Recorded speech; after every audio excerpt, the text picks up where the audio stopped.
There is an immediate demand for personal masks during this pandemic. We are calling all boaters, volunteers, and suppliers to sew masks to address this critical shortage. In this episode of the Green Boater TV, we're going to use the hashtag Boatersmaskchallenge, and we are going to meet up with Esther of Wayfinders Now aboard her sailboat in Florida, and she's going to show us how simple it is to make these personal masks and to donate them to those on the front line of this pandemic. Welcome, Esther. Hey, Bruno, thanks for doing this and coordinating this. I think it's so important. My pleasure. Well, you've inspired me and hundreds of others, but let's grow this. And so we'd really want to share this information. So you've already been doing this. You're on your boat. You've got limited supplies, but lots of time. So first, let's talk about the shortage. Is there a real shortage of these personal protective masks? Yes, and probably most people have heard by now, because I think it's getting a lot of media attention at this point, but yes, our frontline medical workers are in dire need of personal protective equipment, PPE, in particular masks. And these masks would help protect them further because it would offer another layer of protection over this industry standard mask called N95s. So yeah, absolutely. And there's lots of information online about the shortage. So, but this whole area, there's some controversy about these self-made masks. So how much protection do the masks offer that you make yourself? Well, the biggest thing to note is no one with any like credible background, no one is claiming these DIY masks are made to be as protective and effective as the N95s. The problem is there's a dire shortage of the N95s that, according to some research, they'll keep out roughly about 80% of particles, but these handmade masks made out of, and we'll talk about the materials, they can reportedly keep out about 50%.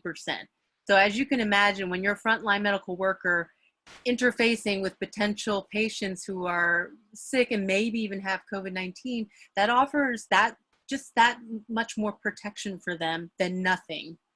Yeah. Or just their N95s, which oftentimes they're being asked to hold on to and reuse right now. My sister's an ER nurse, and that is definitely the case. They have a small supply, and they're asked to hold on and reuse them. Now, in a minute, we're going to walk through how to actually make these masks. But for those that people want to get started right away, you had to go through a journey of learning. So where did you find out a lot of this information about how to make masks? Probably where we all love to go is the interwebs. And, you know, this is so much is rapidly being available to us and changing. So even just a week ago, there were certainly tutorials online, but now, I mean, it's a wonderful thing, but also kind of overwhelming. You'll find thousands and thousands of tutorials now. So that can be a little bit daunting. So I'm hoping, yeah, what we're doing today will help kind of streamline that process, help you get started and feel like it's totally doable. So yeah, the interwebs, and then I just started finding what worked for me. And it's the first one I tried, I kind of adapted. I gave the first batch to my sister and fellow medical workers, and I saw in the picture that they were a little bit like narrow. So I was like, okay, feedback. I want to make them wider for people of different face shapes. So you just learn, and I'm definitely an amateur sewer. I am not a professional by any means. So this is definitely doable for beginners and people with some sewing skills. Okay, let's get to it. So what are some of your tips about how to get started? One of my first tips would be to definitely go ahead and connect with a group of volunteer sewists. Multiple reasons why. One, for camaraderie, but just on a practical level, you will see tips to save time, to save money, they'll share like where you might want to drop off your masks. And then if there are any developments to help improve the effectiveness of masks, they are rapidly sharing that. And that is the best way to find out about that and keep updated. And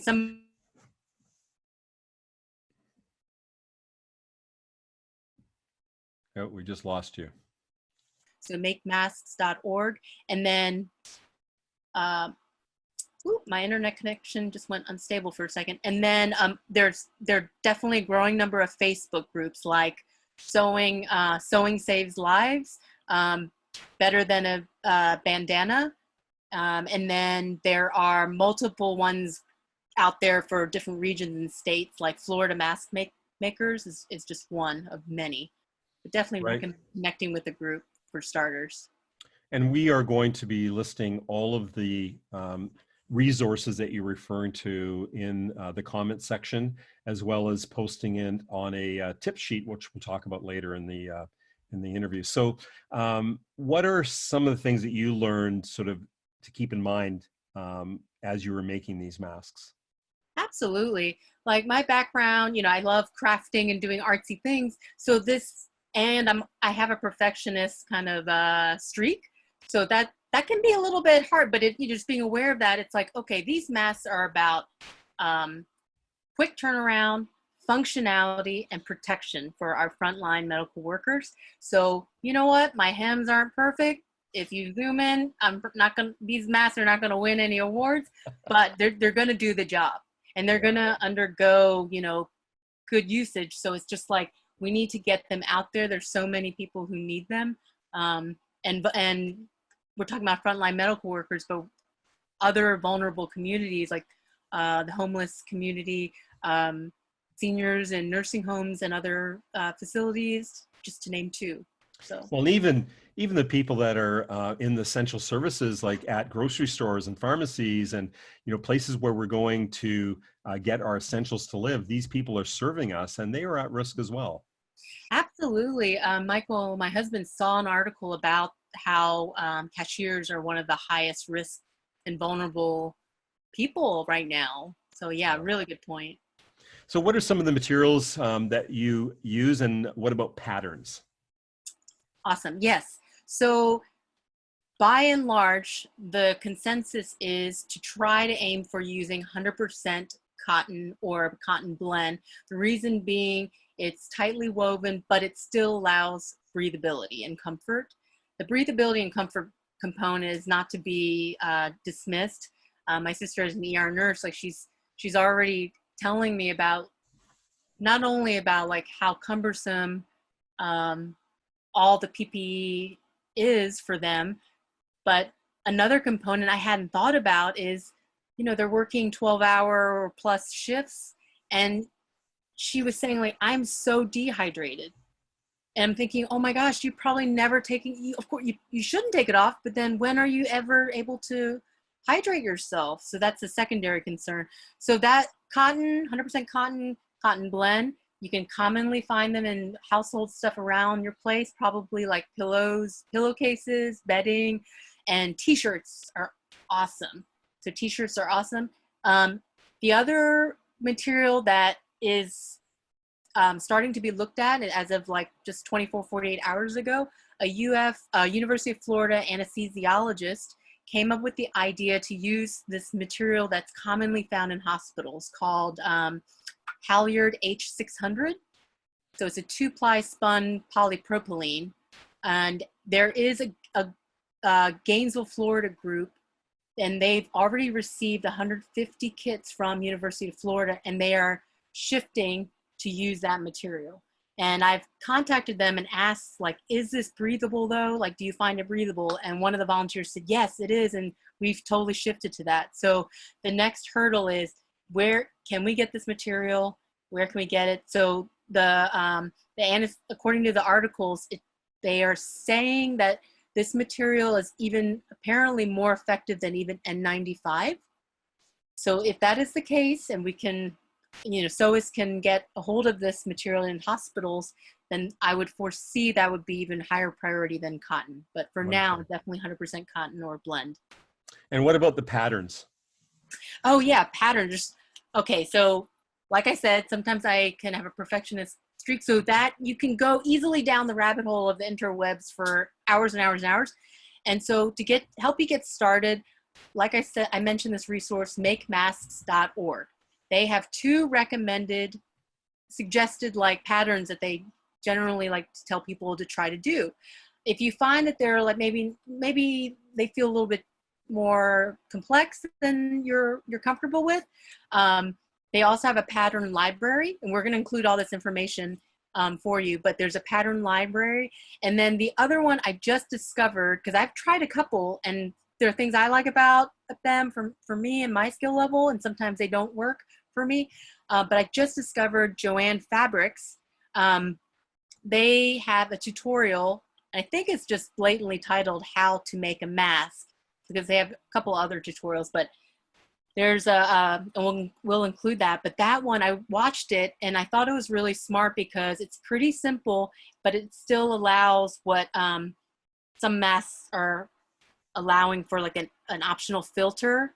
So the wearer can put a filter. And as you can see, like I just put it like almost like a tissue box top, right? But the way they do it, which I think is probably definitely smarter and faster and easier to sew, is they just make a little opening here on the top or the bottom, I'm not sure. But so that's honestly, that's the next one I'm going to try, because I've been trying to find something that's easier and faster. You already talked about fabric, but is there any other places that people can find fabric? Yes, and don't let that be a barrier. One of the biggest, best places you can go to is actually Joanne Fabrics. They are doing a campaign and donating free supplies to anyone volunteering to make masks right now. So what I haven't taken advantage of this yet, but when I run out, I certainly will look to that option.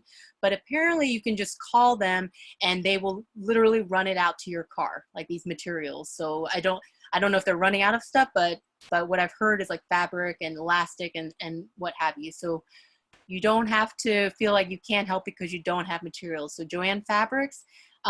Another resource is makemasks.org, has a liaison, Kelty, and you can email them, and we have the email. It's make.masks2020@gmail.com. They have a supply of donations, so anytime someone needs someone, they will do their best to coordinate and mail it or ship it to you.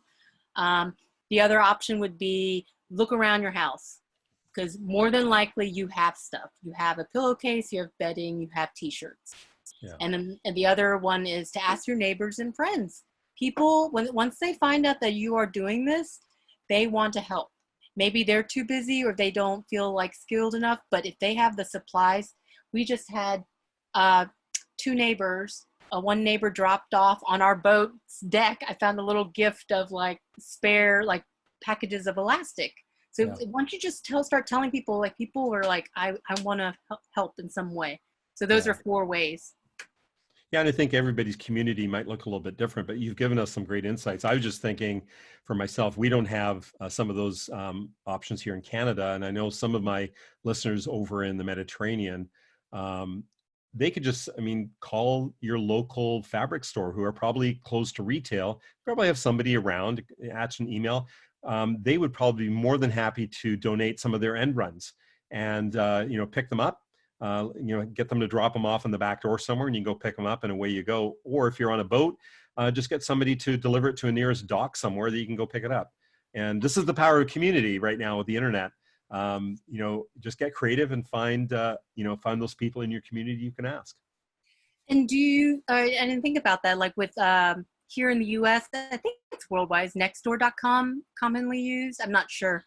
But like a online platform like nextdoor.com, whatever that comparable platform is where you live, like yes. Certainly, yeah, if you put a post out, people want to help right now. So somebody or many somebodies will respond. I see people using Facebook Marketplace because Facebook Marketplace is geo-targeted. So you could put in your request and even people are offering. So go onto Facebook Marketplace, it's everywhere. And they're usually quite local, so they're within your range of geo-targeting, a great place. And then there's other, obviously, online trading places. Let's move on to how you get these masks out there. So once you've made them, how can you donate them? Yeah, so a lot of cities and neighborhoods, oops, is the internet unstable for a second? Okay, sorry, y'all. So there are several ways. We mentioned Facebook groups that are primarily about sewing masks for our frontline workers, medical workers. So they are often posting like, hey, here's the latest hospital or clinic or nursing home that needs masks. So that's one way. The hashtag Million Mask Challenge, if you follow them on social media, people are sharing requests with them. And then what else? There's some other ones. Let's see. The Joanne Fabrics. We mentioned like you can get some free supplies. They're also a drop-off point. So wonderful. If you can drop off those masks, they will handle the delivery to needed places. And then also those local Facebook groups, they really are a rich resource. So yeah. Yeah, and I know in my community, just down the road is a seniors residence, and they're now in lockdown. And the workers who are there, who are in, caring for these elderly, they are in shortage. So, they're usually down at the bottom of the food chain when it comes to access to medical masks. So that's just another opportunity. Call them up, your local care home where there's high-risk citizens, and just say, I've got some masks ready to go, and I'm sure they'd be happy to take them. Absolutely. And actually that happened to me the other day because I was so focused on, frontline medical workers, which we should, but just organically, I was talking to folks at my mom's nursing home and mentioned it, and they responded with like, oh my gosh, yes, we need them, please. I'm like, okay, all right. It's good to know. So yeah. So coming to the end, last thing, there are many people that aren't skilled. And even though it's pretty simple to make and it's not perfect, some people just don't have the machines. They don't have the skills that they feel comfortable making them. What are some other ways that we can help, especially as boaters? What can we do to help?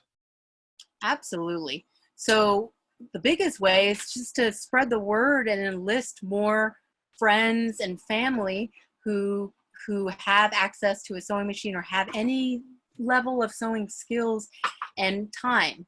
I would guess most of us have some time, like some of us anyway, or at least I can say I do, and I feel like this is the way I want to spend it.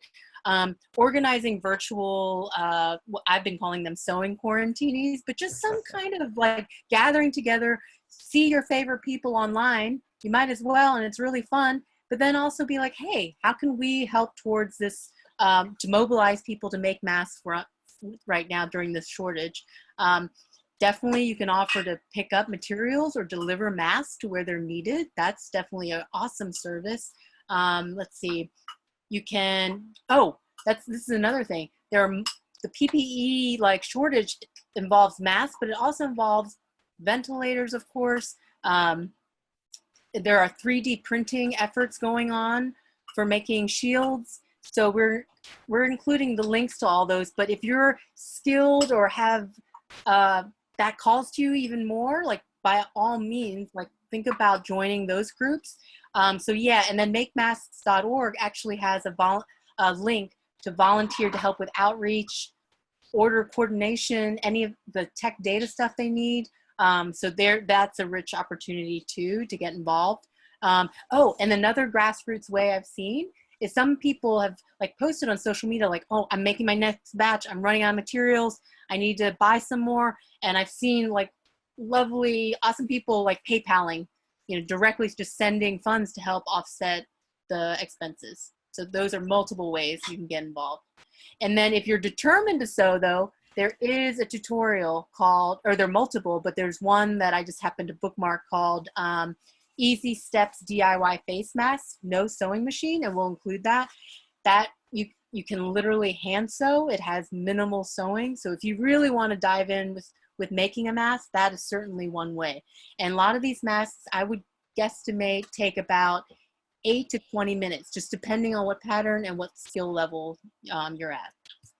Another thought I had, Esther, as we were preparing for this is that if you run your own boat, often not, you've got a box of gloves in your engine room. And I know for myself, I carry extra boxes, and we're all self-isolating. We can always get those gloves later, but take those boxes of gloves, those neoprene gloves, and get them out of there and get them into the hands of people that can use them. Any little bit helps, not just masks, as you mentioned, a lot of protective equipment. That is a really good point. Exactly. And also too, I mean, you brought up like that idea of like looking on our boats for what we have. as you know, Bruno, like we both know, like boaters are so resourceful, and we have oftentimes we're pretty skilled and very, you know, and I think a lot of the boater community is really generous. So just thinking, like you said, like looking outside the box, look on your boat. Do you have materials? Yesterday when I was trying to make this second batch, I didn't have anything to make the ties. So I just started looking around, and we had this random thin, what do you call this? The paracord? I think it's Yes. paracord. Yep. Yeah, some kind of random like little strips that probably are going to be hard to find another use for, but it was perfect for these. So yeah, but more than likely you have stuff on board. Another way to help that I was thinking about yesterday was we're starting to see in many communities that transportation is being shut down. And so we've now on the west coast of British Columbia, our little seaplanes that go and service different communities are shut down. So getting supplies out to these small communities, that's another way a boater can help. Is if you know that you've got somebody in your community sewing or making supplies, you can just act as a delivery service and use your boat to get over and service some of these communities. It's what we're here for. We have the opportunities to actually act as a delivery service, and it's not the Uber of boating, but now's the time to use that amazing boat you have and use it to transport goods, and not just medical supplies, but some of these people out of food and water, and you know, just to be able to bring something out to them. So another way that boaters can step in the gap and help. That is such an awesome idea. I didn't even think about that. That's yeah, very cool, Bruno. Esther, sticking with the challenge of masks, we are together challenging all boaters and volunteers associated just to take up this challenge to make masks. And we're using the hashtag Boatersmaskchallenge. And so we're just asking everybody to reach into your boating community, spread the word, use this hashtag to share your story, encourage others to help sew masks and do other tasks as well. Let's see if we can put a dent into the 100 million mask challenge. Absolutely. Thank you so much for coordinating this, Bruno. And I'm really looking forward to connecting with people. People have started to reach out to both of us about this, and I'm just really looking forward to connecting with the awesome folks from our boating community. So. What's the best way for people to get a hold of you? I know you're busy, but you will take the time to speak with people. Oh yeah, people have been DMing and over Instagram. So I had been trying to, you know, be good about social media, but right now under the circumstances, Instagram actually has been a great tool. People have reached out and personally been like, I want to get started. I have the materials, but I need a tutorial. Who do I connect with? So that's been an awesome way to organically connect. So, and like Bruno said, we'll share all these resources with you to make it as easy as possible. Right. And your Instagram handle is wayfinders_now. Now. Yep. Wayfinders_now. And as you said, Esther, we'll find a way to get the little cheat sheet out to you. We'll be posting it on thegreenboater.com. And we'll also try to find other creative ways to get it out to you. But watch our social media at The Green Boater, as well as with Wayfinders_now. Esther, thank you very much. Get back to sewing. And I appreciate your leadership in this area.